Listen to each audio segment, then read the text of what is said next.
Penyumbatan biasanya kalau lebih dari 70%, 70% sumbat, maknanya ada pengaliran darah 30% atau yang lebih kurang dari 30% blood flow, dan harus pasang stent. Tapi ini bukan untuk semua pembuluh darah. Ini hanya untuk pembuluh darah yang penting atau pembuluh darah yang besar. Kalau di cabang-cabang ada penyumbatan 90% juga kita tidak butuh letak ring, pasang ring. Ya, hanya untuk pembuluh darah main three, ya, the main three blood vessels yang besar. Kalau ada penyumbatan yang lebih dari 70%, dan kita harus pasang stent. Okay. Untuk aspirin atau clopidogrel itu ubat pengincir darah. Ubat pengincir darah ini tidak kurangkan penyumbatan. Fungsi dia bukan untuk kurangkan penyumbatan, tapi fungsi dia untuk mencegah serangan jantung. Sebab tadi saya beritahu serangan jantung itu sebab berlakunya darah beku dalam pembuluh darah.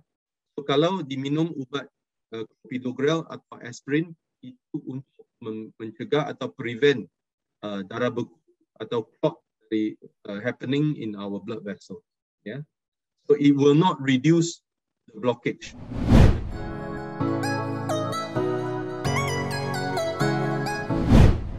So untuk blood clot ini sebenarnya dia sama di mana-mana pembuluh darah.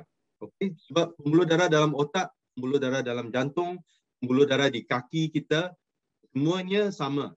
So, blood clot ini bisa berlaku di mana-mana pembuluh darah. Kalau dalam pembuluh darah jantung, dia akan buatkan serangan jantung. Kalau blood clot itu berlaku dalam pembuluh darah otak, dia akan dapatkan stroke atau angin akmal. Dan kalau di kaki, blood clot itu berlaku, biasanya orang yang rokok ada penyempitan di penyumbatan dalam pembuluh darah kaki. Kalau ada blood clot di kaki akan jadi semua hitam. Okay? Sebab tidak ada flow atau tidak ada pengaliran darah. Sebab itu kalau sudah ada penyumbatan yang serius dalam pembuluh darah jantung atau pembuluh darah otak, dan pasien itu perlu minum pengincir darah seperti aspirin atau clopidogrel untuk prevent blood clot dari berlaku. Dan blood clot itu berlaku, tadi saya ada tunjukkan gambar pembuluh darah. Blood clot itu berlaku sebab kolesterol dalam pembuluh darah itu retak. Kolesterol dalam pembuluh darah dia macam, saya selalu kata umpamanya atau example ya, dia macam tofu. Dia macam tofu dalam pembuluh darah kita. Dia sangat lembut dan sangat fragile. Sometimes dia akan retak atau crack. Dan bila darah sentuh kolesterol itu, dia akan beku. As example, kalau kalau darah kamu sentuh kepada lantai atau kepada meja, dia akan jadi darah beku. Same thing when our blood touch something that is not used to. For example, kalau darah sentuh kepada kolesterol, dia akan jadi darah beku. Ya.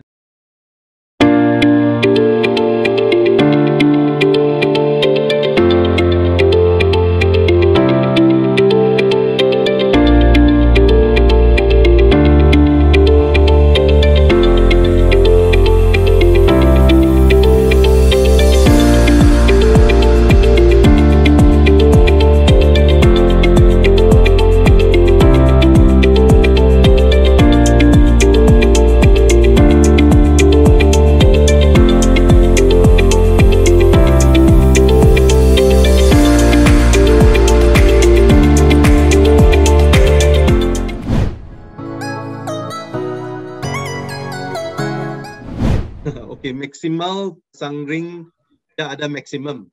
yang saya tahu world yang ada satu publication ya, ini sudah mungkin lebih 10 tahun dulu, ada satu pasien di Amerika ada 54 ring dalam pembuluh darah jantung dia.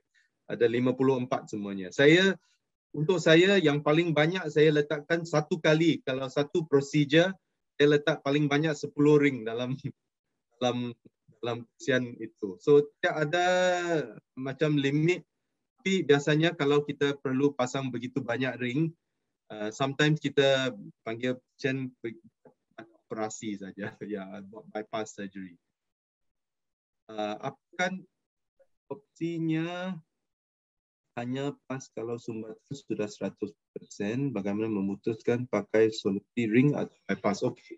So, kalau 100% blok itu sebab sumbatan yang kronis sudah lama, itu kita masih bisa letak ring, tapi sometimes sangat susah. Bukan 100% bisa sukses. So kalau tidak dapat successfully letak pasang ring, sometimes patient harus pergi buat bypass. Tapi kalau 100% itu sebab serangan jantung, maksudnya sebab darah beku, itu sangat senang untuk letak ring. Okay, so 100% kalau kronis lebih susah untuk letak ring, tapi kalau sudden atau tiba-tiba 100% sebab darah beku, itu sangat senang letak ring.